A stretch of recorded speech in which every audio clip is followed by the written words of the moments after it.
hello viewers এয়া কি জানেনে এয়া পাবদা মাছ মানে অসমীয়াত কয় আমাৰ পাভ মাছ বেংগলীত কয় আমাৰ পাবদা মাছ এটোটো খাবলৈ বিৰাট টেষ্টি হয় মাছটো মই জাস্ট চস্তৰি বনাম এয়া আপোনাৰ বিলাহী পিয়াজ আৰু ইয়াতে সবখিনি আদা নহৰু পেষ্ট সব কৰি লৈছো আৰু ইয়াতে অকমান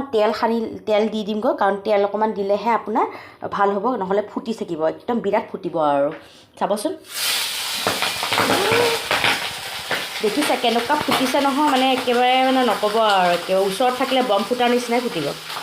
আৰু এয়া জানেনে এয়া মাছটো যিমানে টেষ্টি হয় কষ্ট যে এনেকুৱা হয় নহয় মানে কি কব ইমান ফুটাৰ কাৰণে আপুনি বনাবই নোৱাৰে ওচৰত থাকিবই নোৱাৰে আপুনি ইমানে ফুটে মানে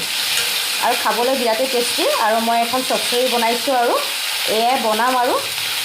দুপৰীয়া আৰু এখন লাবৰা মিক্স সবজি এখন বনাইছো এয়া ভজা হৈ গ'ল এইখিনি পানী দি দিম পিছত আৰু এখন মিক্স সবজি বনাইছো ধুনীয়াকৈ গেলি দিব লাগিব এয়া মাছখিনি দি দিম গৈ এটা এটাকৈ মাছ দি দিম গৈ অলৰেডি চৰচৰি হৈয়ে গ'ল গৈ আৰু পাভ মাছৰ চৰচৰিটো খাই পেলাই বিৰাটেই ভাল লাগে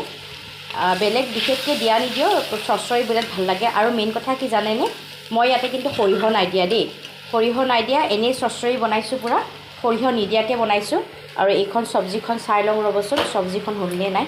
এয়া সবজিখন গলিব অলপকৈ গলি যাব ধুনীয়াকৈ অলৰেডি হৈয়ে গ'ল মোৰ ভাত হৈ গ'ল সবজি এখন বনাইছো আৰু এইখনো হৈয়ে গ'ল অলপমান ঢাকি দি দিওঁগৈ তাৰপিছত হৈয়ে যাব বাই বাই এতিয়া এৰিছোঁ আপোনালোকেও ভাত